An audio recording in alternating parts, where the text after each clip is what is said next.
I sat in the waiting room of UC Health, clutching my bag so tightly that my knuckles ached. The hum of vending machines and the faint antiseptic smell made the place feel both sterile and suffocating. Elias had been called in a few minutes earlier, his shoulders slumped, his steps uneven. To anyone watching, he looked fragile, a man weighed down by illness. To me, he was my brother, the only family I had left. I tried to focus on the pages of an old magazine, but my mind kept circling back to the weeks of worry, the nights when he barely touched his food, the mornings he seemed confused about where he was. I had told myself it was depression, maybe something more serious, but still something we could face together. That was why I had insisted on this appointment. When the nurse tapped my shoulder and asked me to follow her, my stomach dropped. I thought I was being called in to help explain his symptoms or fill out paperwork. Instead, she led me into a small office with a window overlooking the hospital parking lot. Dr. Marjorie Klein was waiting, her expression steady, almost too calm. "Leona," she began, her voice low but firm, "you need to protect yourself from Elias." For a second, I didn't understand the words. Protect myself from Elias. She must have been mistaken. I opened my mouth to protest, but she raised a hand gently, stopping me before I could speak. Her eyes, sharp with memory, told me she was certain. The floor seemed to tilt beneath me. Every instinct I had, the one that had always told me to defend him, to stand by him, suddenly felt fragile. The role I had carried since childhood cracked in that moment, and nothing felt steady anymore. I gripped the edge of the chair, bracing myself as she leaned closer, ready to tell me more. The moment Dr. Klein's words hit me, my mind pulled backward, dragging me through years I thought I had long tucked away. I was 6 when our parents died in a car accident just outside Cincinnati. Elias was 8. And in a single night, we went from children with a family to siblings clinging to each other in a world of strangers. Foster homes came and went like passing seasons. Sometimes we were together, sometimes separated. But whenever I found myself in a strange bed or at a new school, I kept the image of Elias close his hand gripping mine in that police station lobby, promising me we'd be okay. He wasn't perfect, even then. He picked fights with other boys, stole candy bars when he thought no one was looking. But to me, he was protector and brother, the person who made the shifting ground beneath us bearable. I was small, quiet, bookish. He was louder, rougher, ready to take the hit if it meant keeping me safe. That bond settled into my bones and never left. By the time we aged out of the system, I knew I had to build stability, if only to prove to myself that the chaos wouldn't win. I enrolled in college, worked part-time jobs, and carved out a path in social work. Elias tried too, for a while. He enrolled at a community college, talked about getting a degree in business, but it fizzled. He dropped out, cycled through jobs in warehouses and repair shops, always one step away from trouble, always promising me he'd figure it out. And I believed him. I believed him because I wanted to, because I was the younger sibling who had grown up thinking my survival depended on his strength. That belief became a habit, one I carried into adulthood without realizing. Sitting in Dr. Klein's office, the echo of our shared scars felt heavier than ever. Maybe I wasn't protecting him anymore. Maybe I was protecting an idea of him that had never truly existed. Her silence pressed against me, waiting, and I braced myself for what she was about to reveal next. After that day at the hospital, I tried to shove Dr. Klein's warning to the back of my mind, but life with Elias made it impossible to ignore. At first, his detachment was subtle, almost easy to dismiss. He would forget where he'd left his keys or repeat a story he had already told me the night before. I chalked it up to stress, maybe the fog of depression, and told myself it was nothing to worry about. But the lapses grew. I'd find him sitting on the couch long after the television had gone dark, staring at the blank screen as though it were still alive. He started missing shifts at his job at the distribution center. Then came the call from his supervisor, explaining they couldn't keep him on. I told myself I would help him get back on his feet, but weeks stretched into months, and I was the one paying his rent, covering his phone bill, making sure the lights stayed on. The weight of it pressed harder each day. Yet I couldn't let go of the belief that this was just an illness, that my brother was still in there somewhere, waiting to surface once he got better. That hope blinded me to what was happening right under my nose. One Friday, I stopped at the bank to withdraw cash for groceries. The screen flashed a balance far lower than it should have been. Confused, I logged into my online account later that evening. Several withdrawals had been made over the past 2 weeks, each at ATMs across town. I never made them. My stomach twisted, but I forced myself not to jump to conclusions. Then, items began to vanish. My laptop, a necklace our mother had given me before the accident. At first, I wondered if I'd misplaced them, but deep down, I knew better. Each time I looked at Elias, slouched in his chair, muttering about headaches or lost sleep, the seed of suspicion in me grew. I wanted to believe he was sick. I wanted to believe I wasn't losing him to something else entirely. And yet the pieces were shifting, pointing toward a truth I was terrified to name. I couldn't stop replaying the strange withdrawals from my account, the empty spaces on my shelves where my things used to be. Still, every time Elias groaned about his headaches or stared off blankly, my guilt shoved the doubts back down. I told myself he was sick, that I was overreacting. That's what younger sisters do, they defend, even when it hurts. But Dr. Klein wasn't done with me. A week after the hospital visit, she called and asked me to come in alone. My chest tightened as I sat across from her in the same office, blinds half closed against the morning sun. She leaned forward, fingers folded, her voice steady but heavy with intent. "Leona, I didn't want to overwhelm you that day, but you need the full truth. I treated your brother years ago in the ER. He came in with a deep cut on his leg after an altercation with a woman. Later, I learned she was his ex. She had accused him of stealing her jewelry and draining her accounts. He was charged with fraud. He claimed he was sick, that his memory was failing him, but the evidence told a different story." Her words landed like blows. I shook my head, the air catching in my throat. No, that doesn't sound like Elias. He wouldn't. But my protest trailed off, caught on fragments of memory. Elias telling me he'd lost a job because of mix-ups that never made sense. The time he swore his paycheck had been short, only for me to discover later he'd spent the money elsewhere. The way he would exaggerate aches and pains, especially when bills came due.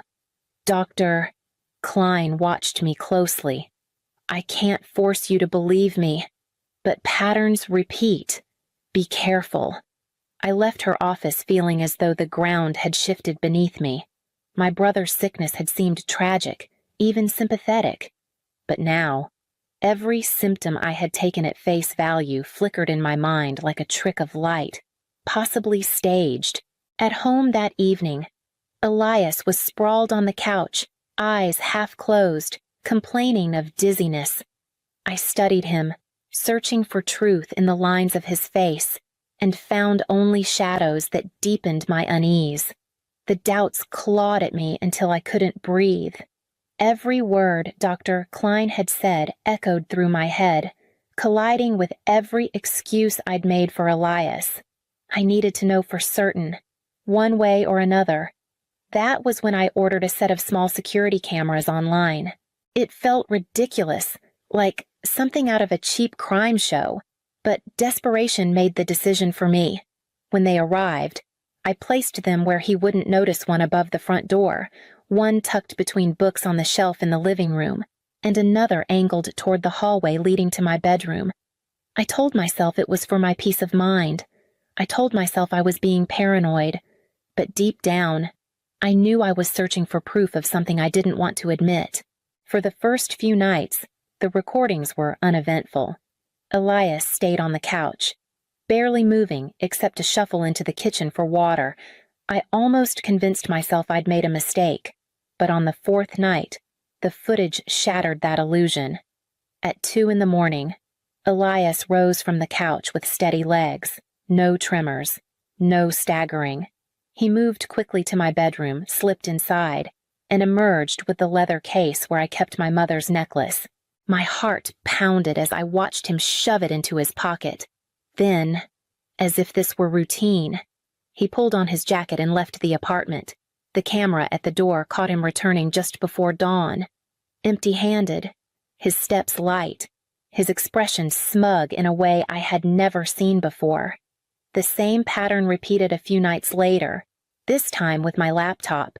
He carried it out tucked under his arm, walking as confidently as ever. I sat frozen in front of the playback, nausea climbing my throat. The man I'd defended, the brother I had clung to through foster care, wasn't sick, he was stealing from me. Every groan, every blank stare, every trembling hand had been a performance. When Elias came home that evening and sank into the couch, muttering about dizziness, I couldn't look at him the same way. The betrayal was no longer a whisper of doubt. It was real, undeniable, and staring me in the face. I waited until the evidence weighed so heavily on me that I could no longer carry it in silence. The necklace, the laptop, the withdrawals, those weren't accidents or misunderstandings. They were choices, and I needed to hear him admit it, even if it broke me. That evening, I stood in the doorway of the living room, the camera remote clenched in my hand.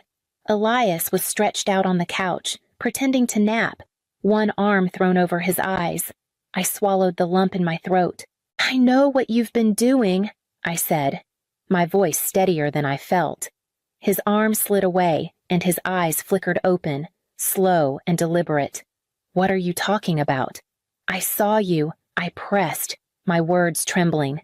"The cameras, the pawn shop trips, the way you walk just fine when you think I'm not looking." For a beat, silence filled the room. Then he sat up, shaking his head with a bitter laugh. "I'm sick, Leona. Sick, and you're spying on me. Do you have any idea how cruel that is?" His voice cracked in just the right places, like he was rehearsing lines he'd used before. But I saw it then, the glint in his eyes, the sharpness in his tone beneath the practiced weakness. It wasn't sorrow. It was strategy. My chest tightened as tears spilled over. "You're lying to me. You've been lying this whole time."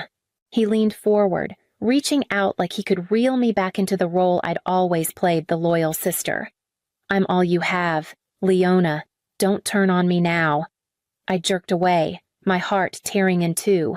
After he stormed off to his room, slamming the door, I collapsed at the kitchen table, the weight of love and betrayal pressed so heavily I could barely breathe. But through the grief, resolve took root. If I didn't protect myself now, I never would.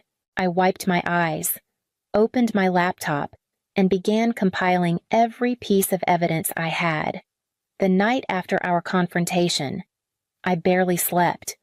Every time I closed my eyes, I heard his words, "I'm all you have." Leona. It was true in one sense, but it was also a chain he'd wrapped around my neck. By morning, my fear had hardened into something else resolve. I called Adrian, the only person I trusted outside of Elias. He came over with his laptop and a yellow legal pad, his calm presence a sharp contrast to the storm inside me. I showed him the footage, the bank statements, and the pawn shop receipts I'd managed to track down. He said little at first, just took notes, his pen scratching steadily as the evidence piled higher. Finally, he looked up. "Leona, this is more than just bad behavior. This is fraud. If you sit on it, he'll do it again to you or someone else." The truth of his words cut deeper than any guilt I carried. Together, we organized the files, time-stamped everything, and arranged the video clips into a timeline. When it was ready, I drove us downtown to the police station, gripping the wheel until my hands ached. Inside, I laid everything on the desk of a detective named Ramirez. He raised an eyebrow at first, but as Adrian clicked through the footage, his skepticism shifted to grim focus. "We've had a string of reports like this," Ramirez said finally. "Your brother's name has come up before, but nothing stuck. This time, this might be enough." Hearing that was both relief and devastation. Elias wasn't just hurting me. He was repeating the same cycle he'd spun for years. I nodded, my throat tight, and signed the statement they placed in front of me. By the time I left the station, the weight on my shoulders had changed. It was no longer just fear. It was the knowledge that justice was in motion, and there was no going back. 2 days after meeting with the detectives, the knock came at my door. My heart lurched into my throat as I opened it to find 2 uniformed officers standing there, their presence heavy with finality. I stepped aside silently, my hands trembling as they entered the apartment. Elias was on the couch, draped in a blanket. His head tilted back as though even lifting it required effort. He looked up lazily, then frowned when he saw the uniforms. "What's going on?" he asked, his voice raspy, rehearsed weakness lacing every word. "Elias Harrow," one officer said firmly. "You're under arrest for fraud and theft." The moment froze. Elias sat upright faster than I'd seen him move in months. His eyes darted to me, wide and sharp, the mask slipping just enough for me to glimpse the truth. "Leona," he stammered. Tell them I'm sick." I couldn't speak at first. My throat felt locked shut, but I forced the words out. I gave them the proof. "Elias, I know what you did." For a split second, something flickered across his face, panic, raw and unguarded. The officers moved in, cuffing his wrists, reading his rights.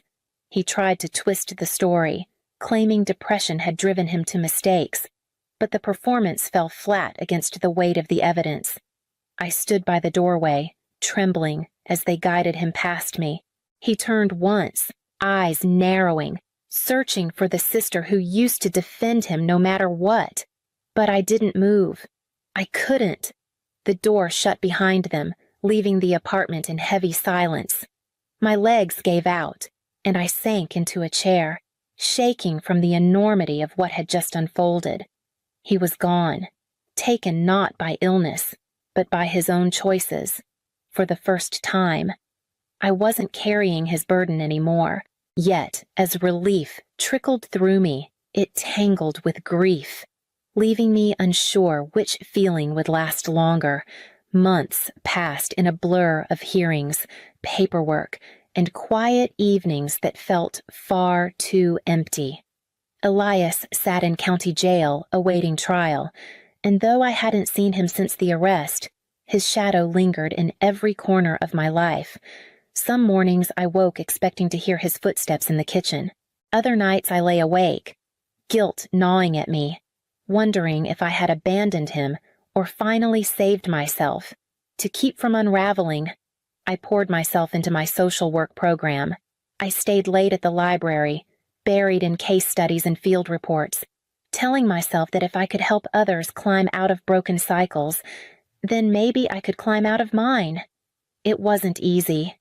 The ache of betrayal clung to me, but at least I was moving forward. Adrian became the steady hand I hadn't realized I needed. He checked in often, sometimes with notes of encouragement slipped under my door, other times with a simple coffee left on my desk before class. He never pushed me to talk, but when I did, he listened without judgment. His quiet presence reminded me that not everyone used trust as a weapon.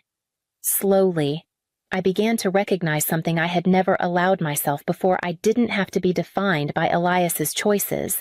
I wasn't just his younger sister, his caretaker, or his shield. I was Leona, a woman capable of building a life that belonged only to me. The realization was fragile, but it was mine, and I held on to it as the trial drew closer, knowing that whatever the verdict, I could no longer go back to the role I had once played. The trial came and went with a kind of grim efficiency. I sat in the courtroom, my hands clenched in my lap, listening as the evidence was laid out: the pawn slips, the bank records, the video footage. Elias barely looked at me. When the verdict was read guilty on multiple counts of fraud and theft, I felt no triumph, only a strange mixture of sorrow and release. The brother I had defended for so long was gone, though maybe he had been gone long before that day. Afterward, I needed something that grounded me. I found myself volunteering at a foster youth program downtown, sitting with kids who carried the same kind of scars I once did, listening to their stories, helping them with homework. Simply being steady in their lives reminded me of who I wanted to be. It gave purpose to the pieces of myself that Elias had nearly broken. Adrian remained by my side through it all. One evening, after a long shift at the center, he walked me to my car and, almost shyly, asked if I would like to have dinner with him. There was no pressure in his voice, just a quiet sincerity that made me pause. For the first time in years, I didn't feel the reflex to guard myself. I felt ready. That night, as I drove home with his invitation lingering in my mind, I realized something I should have known all along. Family isn't only blood. Family is the people who stay, the ones who honor trust rather than exploit it. I breathed deeply, the weight finally lifting, and stepped into the first chapter of a life that was wholly my own.